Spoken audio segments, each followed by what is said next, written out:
सूर्य की किरणों से ही जल पैदा होता है और वृष्टि से अन्न और औषधि पैदा होते हैं। सूर्य देव हरिद्रोण के घोड़े पर चढ़कर हजारों किरणों से जल का शोषण करते हैं। सूर्य अपनी किरणों से अन्न की वृष्टि करते हैं और अन्न से मनुष्य की तृप्ति होती है। सूर्य देव हरिद्रोण के घोड़े पर घूमते हुए जल वर्षा करते हैं।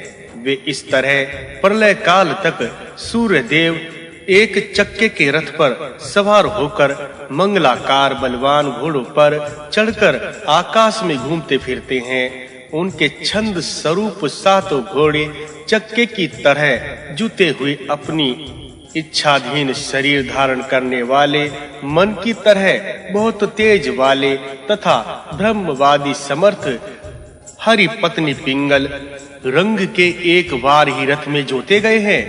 वे घोड़े एक वर्ष में 180 मंडल की परिक्रमा किया करते हैं। कल्प के शुरू से लेकर कल्प के अंत तक ये घोड़े सूर्य के रथ में एक ही बार जोते गए हैं। ऋषि मुनि अपने मीठे वचनों से भगवान सूर्य की स्तुति करते हैं। गंधर्व और अप्सराएं अपने नाच गान से उनकी सेवा करते हैं और इस तरह भगवान अपने घोड़ों पर चढ़कर पृथ्वी की परिक्रमा किया करते हैं। चंद्रमा भी तारा गणों की गलियों में चला करते हैं। इनकी किरण भी सूर्य की किरणों की तरह बहती है, बढ़ती है और घटती है। चंद्रमा के रथ में 3 चक्के होते हैं और दोनों तरफ घोड़े जुते हुए होते हैं। इनका रथ, घोड़े और सारथी जल के भीतर से पैदा हुए हैं।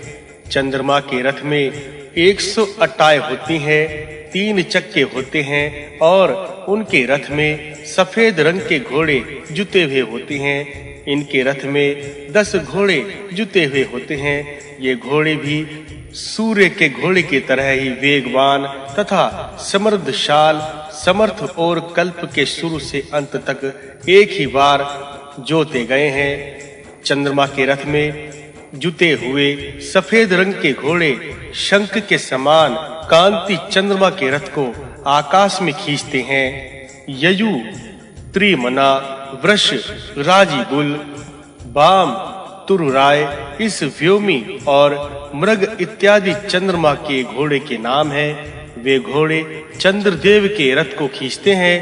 देवता पितर इनकी सेवा किया करते हैं। ये देवों और पितरों से सेवित होकर आकाश में इसी तरह घूमते हैं। शुक्ल पक्ष में सूर्य चंद्रमा के आगे रहते हैं। फिर जो देवों के पिए हुए अमृत को दिन के क्रम से नित्य प्रति परिपुष्ट कर तृप्त करते हैं। सुषुम्न किरण द्वारा चंद्रमा की कला उज्जवल कर हो जाती है। जो कृष्ण पक्ष में चंद्रमा घट जाते हैं और शुक्ल पक्ष में वे पूर्ण हो जाते हैं। इस तरह सूर्य के सामर्थ्य से चंद्रमा का शरीर घटता बढ़ता रहता है। शुक्ल पक्ष में दिन क्रम से चंद्रदेव परिपुष्ट हो जाते हैं और विपूर्णिमा के दिन उज्जवल परिपूर्ण मंडल से प्रकाशित होने लगते हैं। इसके बाद कृष्ण पक्ष की दोज से 14 तक देव तो जल का सार स्वरूप घोर रसमय चंद्र के जल प्रधान और सुधामय सुंदर मधु को पीते हैं। वह अमृत सूर्य के तेज से आधे महीने में इकट्ठे होकर पूर्णमासी के दिन में देवताओं के भोजन के लिए बनाया जाता है। कृष्ण पक्ष के शुरू में एक रात देवता पितर और ऋषि मुनि सूर्याभिमुखवर्ती अमृत का पान करते हैं। इस अमृत के पीने पर इनकी कला धीरे-धीरे नष्ट होने लगती है। 3303 देवता चंद्रमा के अमृत को पीते हैं। इन देवों के अमृत पी जाने पर चंद्रमा की कला फिर बढ़ने लगती है। अतः इसी कारण कृष्ण पक्ष में चंद्रमा की कला घटती है और शुक्ल पक्ष में कला बढ़ने लगती है। इसी कारण देवगण रोजाना आधे महीने तक चंद्रमा के अमृत को पीकर अमावस्या को जाते हैं। फिर अमावस्या के आते ही पितर लोग चंद्रमा के पास आ जाते हैं। चंद्रमा की 15वीं कला जो बचती है उसे पितर दोपहर के समय पीते हैं। उस अर्थविष्ट कला से जो स्वधा रूपी अमृत निकलता है उस समय अमृत को द्विगपालात्मक कालमात्र तथा पितर लोग पीकर उससे 1 महीने तक तृप्त रहते हैं। सौम्य बहिर्पद अग्नि वात और काव्य ही पितर हैं। हे ब्राह्मणों, अमावस्या पर चंद्रमा की 15वीं कला को पितरों के पीने पर जब तक उस कला का क्षय होता है तब तक उनका अंतिम भाग पूर्ण हो जाता है। चंद्रमा की 16वीं कला का नाश नहीं होता और पक्ष आदि में चंद्रमा की कला इसी तरह घटती बढ़ती है। इसका मुख्य कारण सूर्य देव ही है। और अब हम आपसे तारा ग्रहों और राहु के रथ के विषय में कहेंगे। बुध का रथ शुभ्र वर्ण का है और उसमें जल का तेज स्थित है। वायु की तरह तेज चलने वाले पिरांग वर्ण के 8 घोड़े उसमें जुते हुए हैं। बुध का रथ बादलों की तरह है। उस रथ पर ध्वजा पताका फहरा रही है। तरकस बाण रखे हुए हैं। उस चमकीले रथ के नीचे काठ लगा हुआ है और उस रथ पर ऊपर लोहे की चादर ढकी हुई है। उस रथ का सारथी भी दिव्य है। शुक्र का रथ सूर्य की तरह तेज और सब प्रकार से शोभा संपन्न है। इसमें तरह तरह के रंगों के मोटे मोटे वायु की तरह तेज चलने वाले 10 घोड़े जुते हुए हैं। ये घोड़े सब घोड़ों में श्रेष्ठ हैं। इन घोड़ों के नाम इस प्रकार हैं: श्वेत, पिशंग, सारंग, नील, लोहित, पोत, कृष्ण, हरित, वृषत और प्रशिन इत्यादि हैं। मंगल का रथ सोने का है और मंगल के रथ में 8 घोड़े जुते हुए रहते हैं। यह रथ सभी प्रकार से शोभा संपन्न है। इनके रथ के लोहित वर्ण के घोड़े अग्नि से पैदा हुए हैं। ये सभी जगह जगह घूमते रहते हैं। मंगल इन्हीं पर सवार होकर सीधी और टेढ़ी गति से राशि चक्र का भ्रमण करते हैं। देवताओं के गुरु बृहस्पति का रथ सोने का है और इनके विशाल घोड़े लाल रंग के हैं। इनके रथ में वायु की तरह तेज चलने वाले 8 घोड़े सभी जगह घूमते हैं। ये बृहस्पति एक राशि पर 1 वर्ष निवास करते हैं। शनिश्चर का रथ काले लोहे का बना होता है। इनके घोड़ों का रंग चितकबरा होता है और ये घोड़े आकाश में पैदा हुए हैं और ये अपने रथ पर सवार होकर धीरे धीरे चलते हैं। राहु के रथ में तमोमय कृष्ण वर्ण के 8 घोड़े जुते हुए हैं। ये घोड़े रथ को सदा खींचते हैं।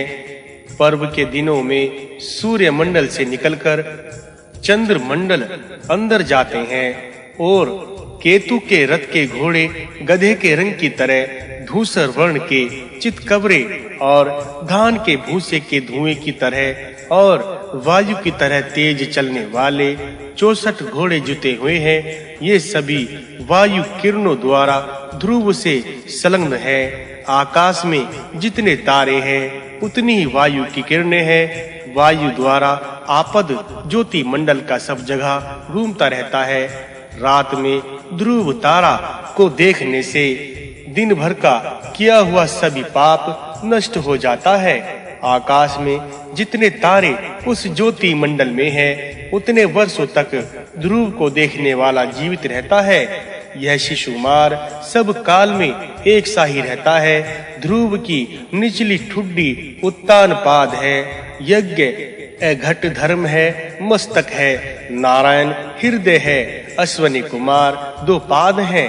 वरुण अर्यमा पश्चिम के 2 पाद हैं। मित्र गुहा देश है और पूंछ अग्नि महेंद्र है। मरीच कश्यप तथा ध्रुव है। इस संवत्सर शिशुमार का कभी क्षय नहीं होता।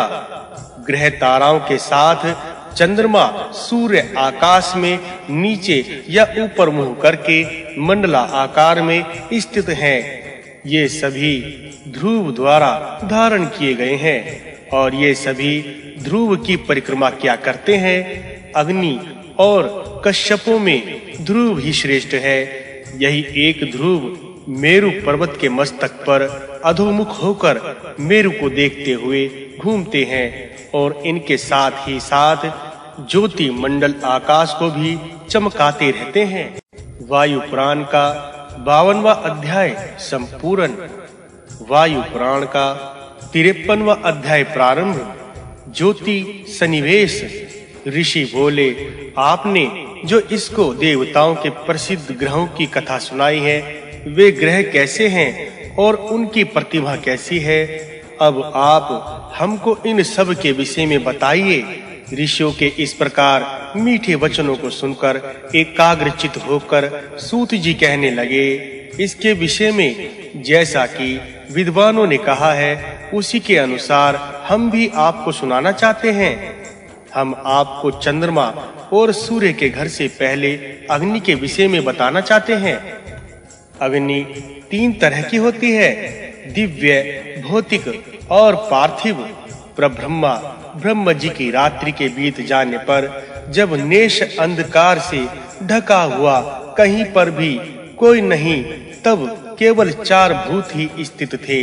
उस समय जो सबसे पहले अग्नि हुए वे पार्थिव अग्नि कहे गए हैं। जो अग्नि सूर्य में रहकर तपते हैं वे सूची अग्नि कहे गए हैं और इन्हीं को वेदत अग्नि भी कहते हैं। अब हम इन अग्नियों के विषय में कहते हैं। वेदुत जाठट और सोठ अग्नि जल से पैदा हुए हैं। इसीलिए जब सूर्य किरणों द्वारा जल को पीते हैं तब ये आकाश में अधिक प्रकाशमान हो जाते हैं।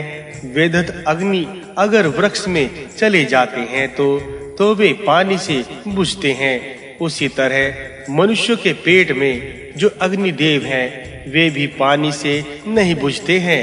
पेट में रहने वाले जो जाठर अग्निदेव हैं वे अधिक प्रकाशमान हैं और जो बिना गर्मी वाला शुक नाम की जो अग्नि है वे दिन की अपेक्षा रात को दूर से ही प्रकाशित होते हैं। इसलिए कि सूर्य की किरणें अस्त काल में एक चरण में उसमें प्रवेश कर जाती है। इसके बाद फिर सूर्य उदय होने पर पार्थिव अग्नि की गर्मी एक चरण से सूर्य के अंदर घुस जाती है। इस कारण सूर्य तृप्त होते हैं। प्रकाश और गर्मी गुण संपन्न अग्नि और सूर्य का तेज आपस में घुसकर एक दूसरे को दिन रात तृप्त करते हैं। ताप एक दूसरे को बांटने वाले सूर्य की किरणों से जो जल पिया करते हैं वे विभिश्र पार्थिव अग्नि है और यही पार्थिव अग्नि दिव्य सूची अग्नि भी कहलाते हैं। ये घड़े की तरह गोल आकार के 1000 किरण वाले हैं। ये अपनी 1000 किरणों से चारों तरफ का जल खींचते हैं। हिरण्य में सूर्य गर्मी शीत वर्षा बरसाने वाली 1000 किरणों से युक्त है। सूर्य अनोखे रूप वाली 400 किरण वर्षा करती है।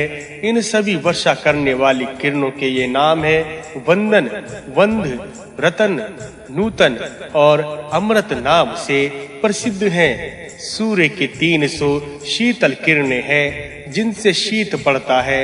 ये किरणें पीले रंग की होती हैं और इन 300 पीले रंग की किरणों के नाम ये हैं दृश्य, मेध्य, वाहा, हादिनी और चंद्र इत्यादि। इसके बाद सूर्य के फिर 300 किरणें वर्षा करने वाली हैं। इन 300 वर्षा करने वाली किरणों के ये नाम है शुक्ल, ककुभ, विश्वमृत, शुक्ल वर्ण की इत्यादि हैं। सूर्य इन किरणों से मनुष्य देवता पितरों को समान भाव से पोषण और तृप्त करते हैं। वे 3 प्रकार की किरणों से सबको तृप्त करते हैं। औषधि से मनुष्य को तृप्त करते हैं और स्वधा से पितरों और अमृत से देवताओं को तृप्त करते हैं। इस तरह सूर्य देव की हजारों किरणों से लोगों की भलाई होती है। वे किरणें ऋतु के क्रम से उत्ताप, तटी, और जल बरसाती है। शुक्ल और तेजवान सूर्य मंडल नक्षत्र ग्रह और चंद्रमा के रहने का स्थान है तथा अद्भुत स्थान है। ग्रह, तारागण, नक्षत्र, चंद्र ये सभी सूर्य से ही पैदा हुए हैं। चंद्रमा को नक्षत्र के अधिपति स्वामी माना गया है और सूर्य को ग्रहों का स्वामी मानते हैं। पांचों बचे हुए ग्रह अपनी इच्छा अनुसार शरीर रखने वाले सामर्थ्यवान हैं। विद्वान लोग ऐसा कहते हैं कि अग्नि सूर्य कहलाता है और जल चंद्रमा कहलाता है। अब हम आपको और बाकी बचे हुए ग्रहों के विषय में बताएंगे। देवताओं के सेनापति स्वामी कार्तिकेय को मंगल ग्रह मानते हैं। विद्वान मनुष्य नारायण को बुध मानते हैं। लोक में भगवान शंकर को ही साक्षात धर्मराज मानते हैं और यही धीरे धीरे चलने वाले महाग्रह शनिचर माने जाते हैं। देवताओं के गुरु बृहस्पति जी हैं और असुरों के गुरु शुक्राचार्य दोनों को ही महाग्रह मानते हैं। ये दोनों गुरु प्रजापति ब्रह्म जी के पुत्र हैं। इस सारे संसार में दैत्य देव और मनुष्य भरे हुए हैं और इन सभी से पूर्ण यह संसार सूर्य का ही है। हे ब्राह्मणों, इन देवताओं का जैसा इंद्र, उपेंद्र, रुद्र और चंद्र आदि देवताओं का जो तेज है वह सूर्य का ही तेज है। सूर्य से ही सब पैदा होते हैं और मरने के बाद सब सूर्य में ही मिल जाते हैं। पहले समय में लोकों की उत्पत्ति और विनाश सूर्य से ही हुआ है, इसलिए यह संसार पूरा ग्रहमय है और सूर्य देव चमकते हुए कांतिमान सुंदर ग्रह हैं। जिस जगह से बार-बार नक्षत्र ग्रह दिन रात, पक्ष, मास, संवत्सर, ऋतु, युग इत्यादि पैदा होकर फिर उसी में समा जाते हैं, वह सूर्य ही है। सूर्य देव के सिवाय और काल की संख्या नहीं कर सकता। सारे संसार को तृप्त करने वाले और जल का हरण करने वाले भगवान सूर्य के बिना स्वर्ग में भी देवताओं के कार्य बंद हो जाते हैं। हे ब्राह्मणों, सूर्य ही काल है और सूर्य ही अग्नि है और सूर्य ही द्वादशात्मा है, प्रजापति है। यही तीनों लोकों के चराचर को तृप्त किया करते हैं। ये उत्तम हवा के मार्ग का सहारा लेकर सबको तृप्त करते हैं। सूर्य तीनों लोकों में तेजस्वी और लोकपालों के आत्मा है। सूर्य ही 1000 किरणों में 7 किरण मुख्य है। सुषुम्न, हरिकेश, विश्वकर्मा, विश्व, सैदुषु तथा श्रृंगवावसु और स्वटाट इत्यादि है। सूर्य की सूक्ष्म किरण चंद्रमा को आगे बढ़ाती है और यह सूक्ष्म किरण टेढ़ी होकर ऊपर की ओर जाती है। हरिकेश किरण आगे की तरफ रहती है। इन्हीं स्थानों से नक्षत्र पैदा होते हैं। विश्वकर्मा दक्षिण की तरफ रहती है और ये किरण बुध को मजबूत बनाती है। पीछे के भाग में रहने वाली विश्वश्रवा किरण शुक्र के स्थान को परिपुष्ट करती है। सैदुषु किरण से मंगल पैदा हुए हैं। सर्वांग वसु किरण से बृहस्पति प्रकट हुए हैं और स्वराट किरण से शनिश्चर जी पैदा हुए हैं। इस तरह सूर्य के तेज से ही सभी की वृद्धि होती है। ये कभी क्षीण नहीं होते, इसी कारण इनको नक्षत्र कहते हैं। ये किरणों द्वारा क्षेत्रों को ग्रहण करते हैं, इस कारण सूर्य को भी सूर्य नक्षत्र कहते हैं। इसके बाद ये तारागण सुकर्म से फैले हुए हैं, इसलिए इनका नाम तारक पड़ता है।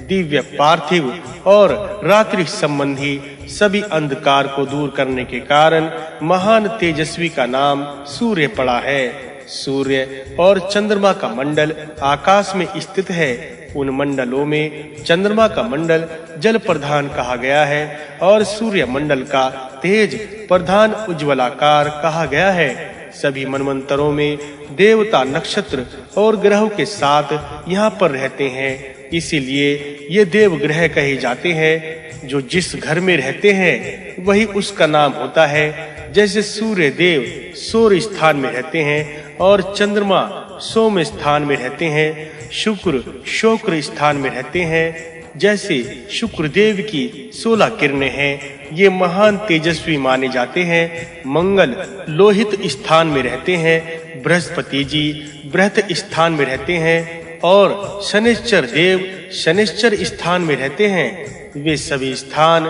सूर्य की किरणों से प्रकाशित होते हैं। सूर्य मंडल का विस्तार 9000 योजन का है और चंद्रमा के मंडल का विस्तार इस सूर्य मंडल से विस्तार दूना है। इन दोनों के नीचे राहु रहता है। राहु का मंडलाकार पृथ्वी की छाया से बना है। राहु का स्थान अंधकार में बृहत स्थान है। यह पूर्णिमा के दिन सूर्य मंडल से निकलकर चंद्र मंडल में जाता है, तभी ग्रहण पड़ता है और अमावस्या को पुनः लौटकर चंद्रमा मंडल से निकलकर सूर्य मंडल में जाता है, जिस कारण से वह अपनी किरणों को प्रेरित करता है। इसी कारण सर्वभानु कहलाता है।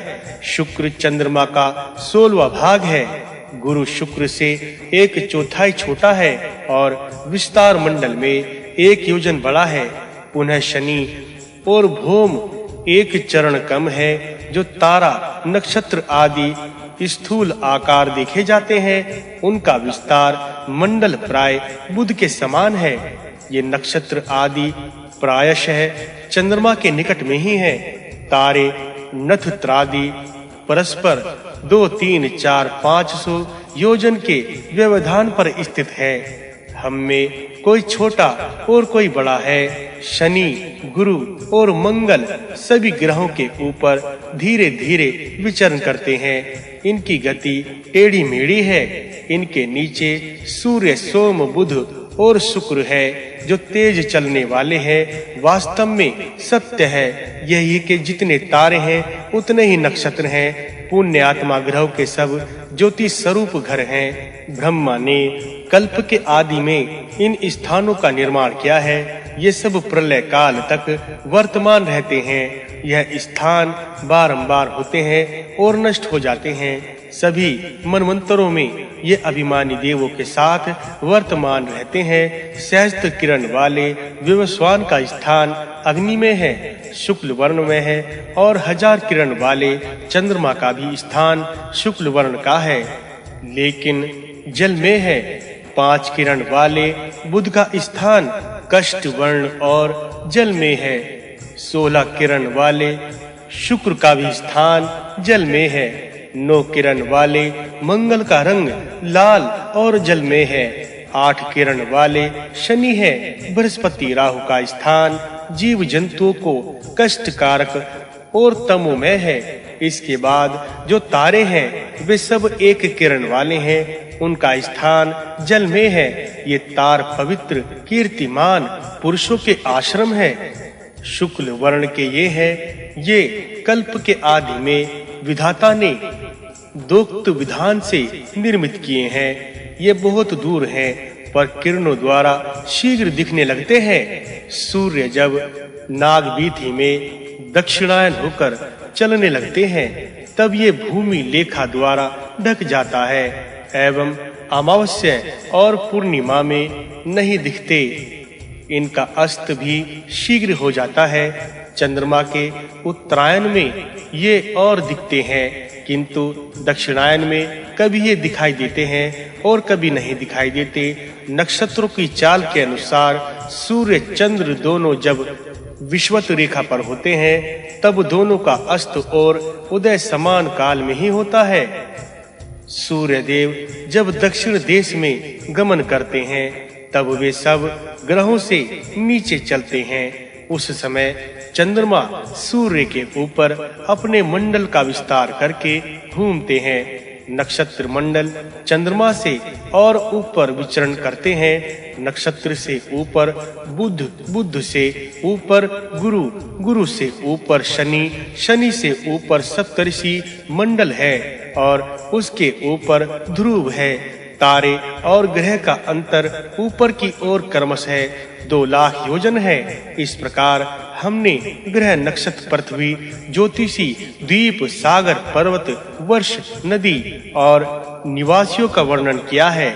ये सब ग्रह पहले नक्षत्र के रूप में उत्पन्न हुए हैं। नक्षत्रों के बीच शर्विष्ठा और अयनों में उत्तरायण श्रेष्ठ है, 5 वर्षों में संवत्सर प्रथम है, ऋतुओं में शिशिर और महीनों में माघ पक्षों में शुक्ल तिथि में प्रतिपदा और दिन रात में दिन सबसे आदि में हुए हैं, ऐसा कहा गया है। मुहूर्त के बीच में रौद्र मुहूर्त है और काल समूह के बीच में निमेषात्मक काल की आदि है। आदि काल ही है श्रवण से लेकर श्रवण तक 5 वर्षों का एक युग होता है, जो सूर्य की गति से चक्के की तरह घूमता है। अतः इसी कारण सूर्य ही काल है माने जाते हैं। इन्हीं को ईश्वर मानना चाहिए।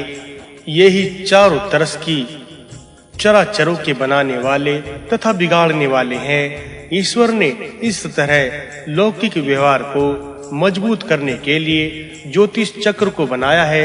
ये ज्योतिष चक्र सभी दिशाओं में अंत तक वृत्ताकार आकार में स्थित है। ये सभी श्रवण में पैदा हुए हैं। ये सभी ध्रुव में संलग्न रहते हैं।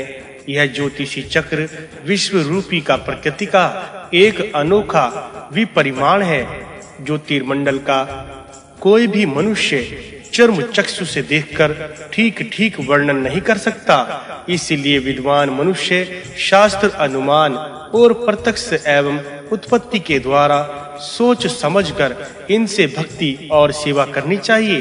हे ब्राह्मणों, ज्योतिष तत्व के विषय में ये 5 कारण बताए जाते हैं। ये 5 कारण चक्षु शास्त्र, जल, लिखित ग्रंथ आदि और गणित इत्यादि 5 कारण हैं। वायु पुराण का 53वां अध्याय संपूर्ण। वायु पुराण का 54वां अध्याय प्रारंभ।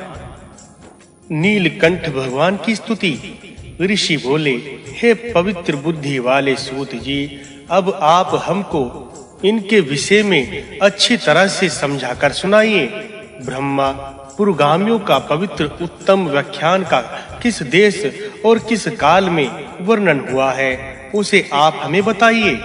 सूत जी बोले, व्रत नियम करने वाले हे श्रेष्ठ ब्राह्मणों, पूर्व काल में जिस प्रकार वायु देवता ने 1000 वर्ष के यज्ञ में संसार के आयु स्वरूप का वर्णन बताया है और जिस प्रकार हमने सुना है उसी प्रकार हम आप लोगों को सुनाते हैं। भगवान शंकर जी का नाम नीलकंठ कैसे पड़ा?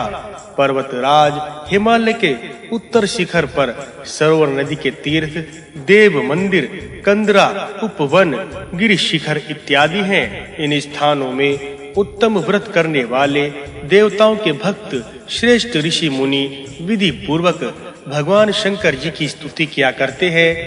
वे चारों वेदों से, नाच गान से, पूजा से, ओमकार के जप से और नमस्कार इत्यादि करके भगवान शिव की उपासना किया करते हैं। एक समय सूर्य देवता ज्योति मंडल के बीच में आ गए हैं। नियम अनुष्ठान, व्रत इत्यादि करने वाले ऋषि मुनि की दिशा भी बिगड़ गई। इस पीड़ा से सभी को कष्ट होने लगा। तब इसी समय वायु देवता कहने लगे, नीलकंठ भगवान को प्रणाम करता हूँ। व्रत इत्यादि करने वाले श्रेष्ठ ऋषि मुनि ने वायुदेव के मुख से ऐसा सुनकर उनसे पूछा। वे ऋषि मुनि 88,000 थे तथा वायु और पत्तियों के खाने वाले तथा सूर्य के साथ चलने वाले थे। ऋषियों ने कहा, हे श्रेष्ठ सुआत्मा वायुदेव, आपने जो भगवान शंकर की नीलकंठ नाम से स्तुति की है, यह पवित्र आत्माओं वाले श्रेष्ठ ऋषि मुनियों के लिए पवित्र तथा अत्यंत गुप्त है। अब आप कृपा करके हमको यह कथा सुनाइए। भगवती सती के पति भगवान शंकर का कंठ किस तरह नील वर्ण का हो गया है, हम यह कथा आपसे ही आपके मुख से सुनना चाहते हैं, क्योंकि वायु द्वारा प्रेरित होने पर ही वचनों के उच्चारण में ही सफाई आती है। हे वायुदेव, जब आप वर्ण स्थान में जाते हैं तब शब्दों का उच्चारण होता है। आप ही से शरीर में ज्ञान, उत्साह और प्रवृत्ति पैदा होती है। शरीर से आपके निकल जाने पर वर्णों का उच्चारण समाप्त हो जाता है, मुख से वचन नहीं निकलते और शरीर रखना भी कठिन हो जाता है। आपकी सर्वत्र गति है। हे वायुदेव, अब आप इसी के विषय में बताइए कि किस प्रकार शंकर जी का कंठ नील वर्ण का हुआ है। श्रेष्ठ पवित्र आत्मा वाले ऋषियों के शब्दों को सुनकर सब लोगों के पूज्य और महातेजस्वी श्री वायुदेव बोले, हे ब्राह्मणों, सतयुग में प्रजापति के मानस पुत्रों में एक विशिष्ट नाम के ब्राह्मण भी थे जो बहुत विद्वान और धर्मात्मा थे। उन्होंने श्रद्धा पूर्वक स्वामी कार्तिकेय जी से पूछा। स्वामी कार्तिकेय जी का एक वाहन श्रेष्ठ मयूर है। वह पार्वती जी के पुत्र और सेनापति हैं। वे मां पार्वती के मन को खुश करने वाले छदन रूपधारी बालक हैं। महिषासुर की स्त्री के आंखों के काजल को चुरा लाए क्रोध के जीवन का हरण करने वाले हैं। वशिष्ठ जी बोले, हे पार्वती के पुत्र, हम आपको प्रणाम करते हैं। उमा गर्भ, अग्नि गर्भ, गंगा गर्भ आपको प्रणाम करते हैं। शरगर्भ तथा कृतिकासूत आपको प्रणाम करते हैं। आपके 6 मुख और 12 नेत्र हैं। हम आपको प्रणाम करते हैं। हे शक्ति पताका और दिव्य घंटा धारण करने वाले, आपको प्रणाम करते हैं। इस तरह वशिष्ठ ने स्वामी कार्तिकेय की स्तुति करके उनसे पूछा। श्री शंकर जी के इंदु और कुंद की तरह सफेद कंठ में जो काजल की तरह शुभ नीलिमा दिखाई पड़ती है, यह क्या है? हे महाभाग, आप हमको इस पवित्र पाप नाशनी कथा के विषय में विस्तार से बताइए। हम आपके भक्त हैं, आपके सेवक हैं, आप हमारे पूज्य हैं, अतः इसी कारण हम आपसे पूछ रहे हैं। वशिष्ठ जी के वचनों को सुनकर राक्षसों की सेना पर विजय पाने वाले महातेजस्वी स्वामी कार्तिकेय जी बोले, हे महात्मा वशिष्ठ जी, मैं पार्वती के गोद में बैठकर जैसा हमने सुना है वैसा ही हम आपसे कहते हैं। आप सुनिए। देवादिदेव भगवान शंकर जी का और मां पार्वती के साथ जो संवाद हुआ है उसे हम आपसे कहते हैं। ब्राह्मणों में श्रेष्ठ तरह-तरह की धातु से युक्त विचित्र शिलातल से मनोहर दिव्य स्वर्ण में चक्रवाक से शोभित निकले हुए बाल सूर्य की तरह प्रकाशवान हीरा और स्फटिक सीढ़ियों से घिरे हुए मत वाले क्रोच और मयूर की आवाज से जिसकी कंदरा गूंज उठती हैं, अप्सराओं से व्याप्त किन्नरों से शोभित कोकिल की कुहू से मधुर सिद्ध चारण से सेवित नंदी के आवास से जिस कैलाश पर्वत का सुंदर शिखर गूंज रहा हो, कहीं मेघ के गर्जन से तो कहीं हाथी के दहाड़ की आवाज से, कहीं पर स्त्रियों की हिंडोली का झूला हो तो कहीं महादेव जी के गण हंस रहे हैं। उनके शरीर से विचित्र गंध निकल रही है जिससे गणेश्वर खेल रहे हैं। ऐसे स्थान पर छोटे बड़े दुबले मोटे बड़े बड़े पैर वाले, मोटी जांघ वाले, लंबे ओठ वाले, बिना पैर वाले, बिना सिर वाले, एक पैर एक हाथ वाले, गोकर्ण महाकर्ण त्रिकर्ण, बहुत से नेत्र वाले, बिना नेत्र वाले, अंधे मृत गणों से सहयोगी भूपति महादेव जी घिरे हुए हैं। ऐसे समय शुद्ध मणि और मुक्ताओं से सुशोभित स्वर्ण में मनोहर शिलातल पर सुख पूर्वक बैठे हुए कामदेव के शरीर को जलाने वाले महादेव जी से भगवती पार्वती जी ने पूछा। पार्वती जी बोली, हे संसार के मनुष्यों का कल्याण करने वाले वृषभध्वज महादेव भगवान, आपके कंठ में जो यह नीलिमा है, यह किस कारण से हुई है? यह सब किस कारण से हुई है? यह सब कथा आप हमको अच्छी तरह से बताइए, हमको आश्चर्य हो रहा है। महादेव जी बोले, देवी पार्वती के वचनों को सुनकर पार्वती प्रिय शंकर जी उस पवित्र शुभदायिनी कथा को इस तरह से कहने लगे। पहले किसी समय देवता और राक्षस मिलकर अमृत निकालने के लिए क्षीर सागर को मथ रहे थे, लेकिन अमृत निकालने से पहले अग्नि और काल के समान प्रभावशाली विष निकल आया। हे वारण्य, उस विष को देखकर देवता और राक्षसों के मुंह सूख गए और वे सब ब्रह्म जी के पास गए। मां तेजस्वी ब्रह्मा जी ने सबको डरे हुए देखकर कहा, हे महाभागा, आप सब डर क्यों रहे हो? आपका मन दुखी क्यों हो रहा है? हे देव, हमने आप लोगों के लिए ही अष्टगुण ऐश्वर्य की सृष्टि की है, फिर आपके ऐश्वर्य का किसने हरण कर लिया है? आप सब त्रिलोकी के ईश्वर हैं, आपको कोई भी दुख नहीं होता। आप हमें शीघ्र ही बताइए कि आपको कौन सा दुख है? प्रजापति ब्रह्म जी की बातों को सुनकर ऋषि प्रमुख देव और राक्षस कहने लगे कि देवता और राक्षसों के द्वारा जो क्षीर सागर मथा जा रहा था कि उसमें एक भयंकर विष निकला जो चमत्कार अग्नि की तरह कांतिमान था, जो भुजंग भृंग नीले मेघ की तरह काला था। वह विष काल मृत्यु की तरह युगांत काल में तीनों लोकों को जलाने वाली सूर्य की तेज किरण की तरह सभी दिशाओं में फैल रहा है। उस विष से जो काल अग्नि की तरह कांति निकल रही है, उससे सभी लाल और गोरे शरीर वाले विष्णु काले हो गए हैं। लाल और गोरे विष्णु को काला होते देखकर हम सभी डर गए हैं और हम आपकी शरण में आए हैं। प्रजापति ब्रह्म जी ने देवता और राक्षसों की बातों को सुनकर संसार के हित के लिए कहा, हे तपस्वी ऋषियों और सभी देवताओं, आप लोग सुनिए। इस सागर के मथने से जो काल अग्नि समान कालकूट विष निकला है, उसे भगवान शंकर जी के सिवाय कोई और नहीं सह सकता।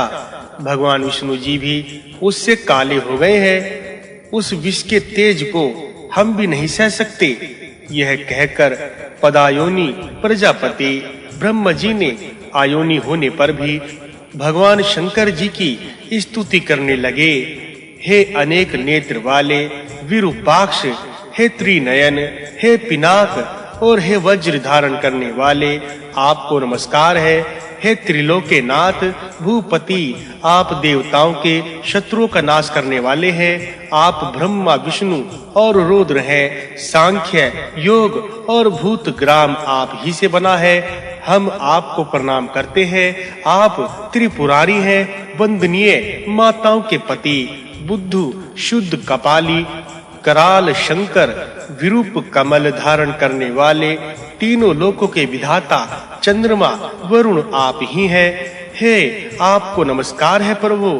आप उग्र श्रव तथा एक रूप शिव, वरद, नित्य नित्य तथा व्यक्त अपव्यक्त, चिंतनीय अचिंतनीय, भक्तों के दुखों का नाश करने वाले हैं। आपको नमस्कार है।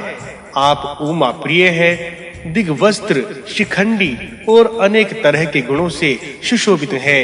भगवान शंकर जी आपको नमस्कार है। महादेव जी बोले, हे पार्वती जी, प्रजापति ब्रह्मा ने इस तरह स्तुति करके प्रणाम किया और कहने लगे कि जिनके सिर पर गंगा जल बहता है वही अति सूक्ष्म और योग से अचिंत्य देव हैं। भगवान शंकर जी हमारी भक्ति और श्रद्धा जानकर प्रकट हो। जिस प्रकार चंद्रमा सामने रहकर भी किसी का आह्वान नहीं करता तथा जो जिस प्रकार लोककर्ता प्रजापति ब्रह्मा से नाना तरह से वेद वेदांग से तथा स्तोत्रों से स्तुति करने पर हम प्रसन्न हो गए और प्रजापति पितामह ब्रह्म से सूक्ष्म रूप में कहा, हे पितामह ब्रह्म जी, भगवान लोककर्ता सुब्रत ब्रह्म जी, हम आपका कौन सा कार्य करें? हमारे इस तरह कहने पर प्रजापति ब्रह्मा जी बोले, हे भगवान, देवता और राक्षस दोनों क्षीर सागर का मंथन कर रहे थे कि नीले मेघ की तरह अधिक जहरीला भयंकर विष निकला है। वह विष समस्त अग्नि की कांतिमय था। उस विष को देखकर ऐसा मालूम पड़ता है कि प्रलय काल आ गया है और सूर्य की किरण तीनों लोकों को जलाने के लिए फैल गई है। इस तरह काले और अग्नि के समान कांतिमान विष को सामने देखकर हम सभी डर गए हैं। हे कमल नयन भगवान महादेव जी, आप उस विष को संसार के कल्याण के लिए पी लीजिए। आप प्रभु सर्वशक्तिमान है। इस विष के पीने में आपके सिवाय और कोई तीनों लोकों में समर्थ नहीं है। हे वरनाने प्रजापति ब्रह्म जी के इस तरह शब्दों को सुनकर उनकी बात मान ली और देवताओं के लिए भी अधिक दुखदायी काल की तरह महाघोर विष पी लिया। उस विष के पीने से उसी क्षण हमारा कंठ नीला हो गया। कमल पत्र के समान और लपलपाते नागराज तक्षक की तरह उस विष को कंठ में लगाकर देखकर प्रजापति ब्रह्म जी ने कहा, हे भगवान, आप इस कंठ से अधिक शोभित हो रहे हैं। प्रजापति के वचनों को सुनकर देवता, राक्षस, गंधर्व, भूत, पिशाच उन सभी के सामने ही हमने उस घोर विष को कंठ में रख लिया। हे गिरिपुत्री पार्वती, तभी से हमारा नीलकंठ नाम पड़ गया है। हे पार्वती, उस कालकूट के समान तेज विष हमारे कंठ में रहने पर सभी देवता और राक्षस अत्यंत आश्चर्यवश हो गए।